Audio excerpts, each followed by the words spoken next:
Hello dear students, आज के lecture में रियोस्टेट का यूज़ समझते हैं। Rheostat as you can see in the figure basically एक नॉन कंडक्टिंग सिलिंड्रिकल रॉड होती है और इस नॉन कंडक्टिंग सिलिंड्रिकल रॉड पर वायर को बहुत पास इस तरीके से रैप कर दिया जाता है, लपेट दिया जाता है। This is basically a very long wire. आप देख सकते हैं ऊपर भी एक स्टील की रॉड लगी हुई है और इसके साथ एक स्लाइडर है, स्लाइडिंग कॉन्टैक्ट जिसको हम बोल रहे हैं। And there are 4 points A, B, C and D where external connections can be made. इसको मैंने यहाँ पर सिंबॉलिक सर्किट डायग्राम बना दिया है। जैसे आप देख सकते हैं कि A और B पॉइंट्स हैं, इन्हें A और B को यहाँ शो कर दिया है। इसके बीच में एक वायर हो गया रेजिस्टेंस R का, जो ये लॉन्ग वायर है इसको हमने यहाँ पर शो कर दिया रेजिस्टेंस R से। ये स्लाइडिंग कॉन्टैक्ट है which can move on this end these are points C and D. तो एज ए सिंबल हम रियोस्टेट को इस तरीके से यूज़ कर सकते हैं। अब इसके दो यूज़ होते हैं बच्चों रियोस्टेट के, as current controller and as potential divider. बहुत सारे आपके ऐसे एक्सपेरिमेंट होते हैं जिसमें आप मल्टीपल रीडिंग्स लेना चाहते हैं। मल्टीपल रीडिंग्स लेते हैं एक्सपेरिमेंट में, उसके बाद उन 4, 5, 6 जो रीडिंग्स आती हैं उन रीडिंग्स का फाइनली एवरेज ले लेते हैं और वो आपका आंसर होता है।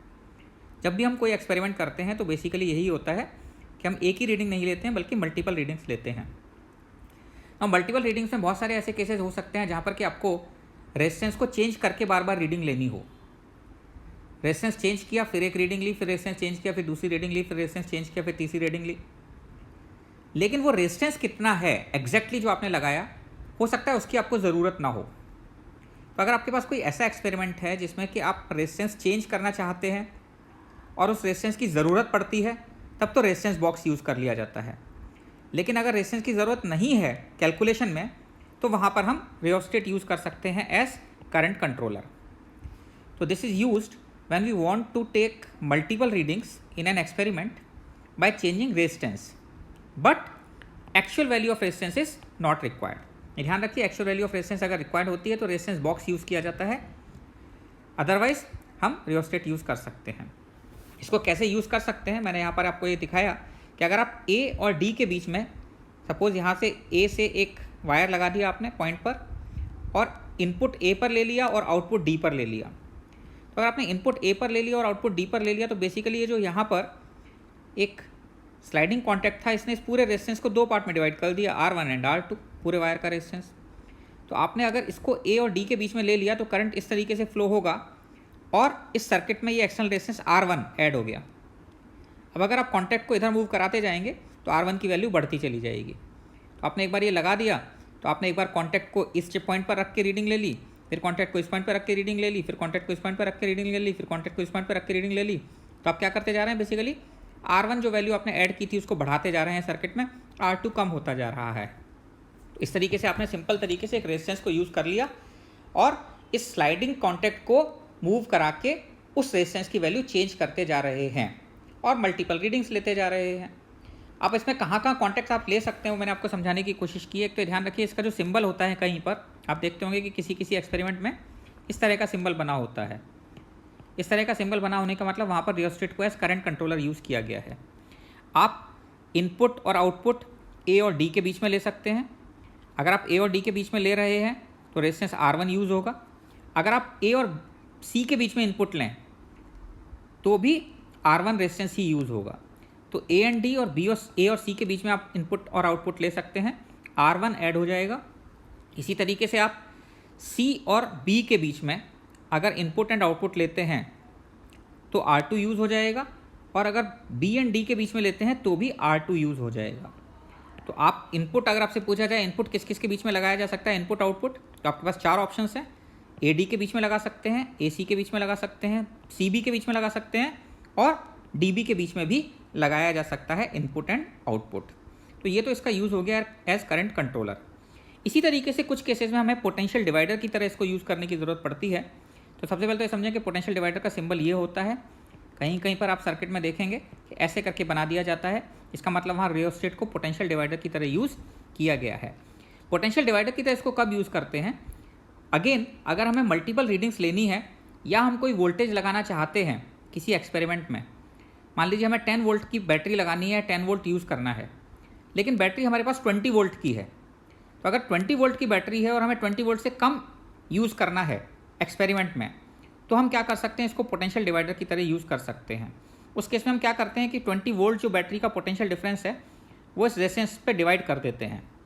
जैसे फॉर एग्जांपल 20 वोल्ट की बैटरी अगर मैं यहाँ पर लगा दूँ, 20 वोल्ट की बैटरी अगर यहाँ पर लगा दी जाती है इस तरीके से, तो आप कहेंगे ये 0 पर आ गया और ये 20 पर आ गया। अब इसके अक्रॉस पोटेंशियल डिफरेंस कितने का हो गया, 20 वोल्ट का। अब अगर आप इस और इस पॉइंट के बीच में इनपुट लेंगे तो हो सकता है कि आप ये यूज़ कर रहे हो केवल 5 वोल्ट, हो सकता है आप यहाँ तक ले लें। तो इट्स लाइक इस पूरे रेजिस्टेंस को, इसका कितना पार्ट आप यूज़ करेंगे, उस पार्ट में जो पोटेंशियल डिफरेंस आ रहा है डेल्टा वी, वो आप सर्किट में यूज़ कर लेंगे। तो ये मैं यहाँ पर आपको समझाने की कोशिश करता हूँ। This is use when a circuit we need to apply some potential difference and battery available is of more EMF, but potential difference applied is not use in calculation. Again आपको ध्यान रखना है, जैसे हमारा रेजिस्टेंस कैलकुलेशन में use नहीं हो रहा था, यहाँ पोटेंशियल डिफरेंस कैलकुलेशन में यूज़ नहीं होगा। तो इस केस में अगर मैं देखता हूँ कि यहाँ पर अगर आप एक बैटरी लगा देते हैं A और B पॉइंट्स के बीच में और बैटरी का EMF E है, तो बेसिकली आपने इस पूरे रेजिस्टेंस को 2 पार्ट में डिवाइड कर दिया, V1 एंड V2, और V1 प्लस V2 मिलाकर E के बराबर है। अब अगर आप V1 यूज़ करना चाहते हैं किसी सर्किट में, तो या तो आप A और C के बीच में इनपुट ले लें तो V1 यूज़ हो जाएगा, या फिर आप A और D के बीच में इनपुट ले लें तो भी V1 यूज़ हो जाएगा। तो यहाँ पर मैंने लिस्ट बना दी है। अगर आप A और D के बीच में इनपुट आउटपुट लेते हैं तो V1 यूज़ होगा, A और C के बीच में इनपुट आउटपुट लेते हैं तो भी V1 यूज़ होगा। अगर आप B और D के बीच में इनपुट आउटपुट लेते हैं तो B और D के बीच में इनपुट आउटपुट लेने का मतलब है कि आपने इतना V2 यूज़ कर लिया सर्किट में, तो V2 यूज़ हो जाएगा। एंड B एंड D के बीच में लेते हैं तो भी V2 यूज़ हो जाएगा। तो B और C और B और D के बीच में V2 यूज़ होगा। ये कैसे यूज़ किया जा सकता है, जैसे कि फॉर एग्जांपल ओम्स लॉ का आप देखें, वेरिफिकेशन ऑफ ओम्स लॉ जो होता है उसमें भी आप इसको यूज़ कर सकते हैं। मैंने यहाँ समझाने की कोशिश की है आपको कि यहाँ पर आपने एक बैटरी ले ली V1 प्लस V2 की, और लोड को जो एक्सटर्नल रेजिस्टेंस है उसको किस किस के बीच में कनेक्ट कर दिया, D और B के बीच में कनेक्ट कर दिया है। तो D और B के बीच में कनेक्ट कर देने का मतलब बेसिकली ये P पॉइंट और B पॉइंट, P पॉइंट और B पॉइंट के बीच में आपने लोड रेजिस्टेंस R कनेक्ट कर दिया। तो अगर मैं इसको P बोलता हूँ, इसको B बोलता हूँ, तो P और B के बीच में जो V2 वोल्टेज है, ये V2 वोल्टेज इस लोड के अक्रॉस यूज़ हो गई। अब अगर आप इस स्लाइडर को यूज़ करते रहेंगे या इधर मूव कराएंगे तो V2 कम होता रहेगा, इधर मूव कराएंगे तो V2 बढ़ता रहेगा, और लोड में करंट की वैल्यू चेंज होती रहेगी। इस टाइम पर करंट की वैल्यू क्या है, V2/R। Now by moving this slider you can change this V2 and current will keep on changing. लेकिन V2 की एक्चुअल वैल्यू आपको पता नहीं है कितनी होगी, तो आपको इसको उसी सर्किट में यूज़ करना है जहाँ पर कि आपको V2 की एक्चुअल वैल्यू कैलकुलेट या वैल्यू का कैलकुलेशन में यूज़ नहीं करना। जैसे कि पोटेंशियोमीटर होता है, अगर आपको याद हो कि पोटेंशियोमीटर का यूज़ किया जाता है 2 बैटरी का EMF कंपेयर करने के लिए, तो उसमें आप E1 लिखते हैं K इंटू L1 और E2 लिखते हैं K इंटू L2। K क्या होता है, K होता है वायर के अक्रॉस पोटेंशियल ग्रेडियंट। तो E1 K1 L1 KL1 और E2 KL2, तो E1/E2 इक्वल टू L1/L2 आ जाता है। अब अगर आप मल्टीपल रीडिंग्स लेना चाहें तो आप क्या करेंगे, बैटरीज जो इनका EMF कंपेयर करना है उसको चेंज तो करेंगे नहीं, तो वैसे केस में आप क्या करेंगे, K चेंज करेंगे, यानी पोटेंशियल ग्रेडियंट, यानी जो वायर होता है उसके अक्रॉस पोटेंशियल डिफरेंस को आप चेंज करते जाएंगे। और वायर के अक्रॉस पोटेंशियल डिफरेंस चेंज करने का तरीका क्या हो गया कि पोटेंशियल डिवाइडर की तरह यूज़ कर लिया जाए एक रियोस्टेट को।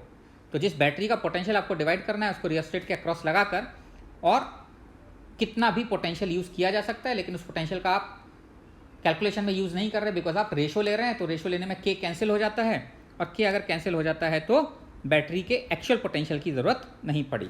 या आप देख सकते हैं जैसे कि verification of Ohm's law, verification of Ohm's law में आप एक बैटरी ले लेते हैं, रेजिस्टेंस के अक्रॉस V देखते हैं और करंट I देखते हैं, और एक ग्राफ बनाते हैं V वर्सेस I में। V वर्सेस I में करंट अगर एक स्ट्रेट लाइन आ जाता है तो वेरिफिकेशन ऑफ ओम्स लॉ होता है। अब ऐसे केस में अगर आप मल्टीपल रीडिंग्स लेना चाहते हैं तो मल्टीपल रीडिंग्स लेने के लिए आप हर बार इस बैटरी को चेंज तो करेंगे नहीं, आपको पोटेंशियल डिफरेंस अलग अलग लगाना होगा, तभी तो करंट अलग होगा। तो आप मल्टीपल रीडिंग्स अगर लेना चाहते हैं इस ग्राफ में, तो आप एक रियोस्टेट यूज़ कर लेते हैं इस पोटेंशियल डिवाइडर, और इस बैटरी के EMF को बार बार डिवाइड करके और V और A की रीडिंग्स ले लेते हैं। लेकिन बिकॉज आप ग्राफ किस में बना रहे हैं, V वर्सेस I का रेशो आपको लेना है, तो रेशो लेने में आपने इसको कितना लिया है ये यूज़ नहीं होता। तो ऐसी कहीं पर अगर ज़रूरत पड़ती है जहाँ पर कि हमें पोटेंशियल को डिवाइड करके मल्टीपल रीडिंग्स लेनी है, लेकिन वो पोटेंशियल एक्चुअली कितना है उससे कोई फ़र्क नहीं पड़ता, तो हम इसको यूज़ करते हैं एज पोटेंशियल डिवाइडर। तो ये रियोस्टेट के दो यूज़ थे, as potential divider and current controller. और आप सिंबल ध्यान रखिएगा, सिंबल अगर आप किसी एक्सपेरिमेंट में देखेंगे तो आपको समझ में आ जाएगा वहाँ rheostat as potential divider use हो रहा है या करंट कंट्रोलर यूज़ हो रहा है। आई होप आपको क्लियर हो गया होगा। Have a good day.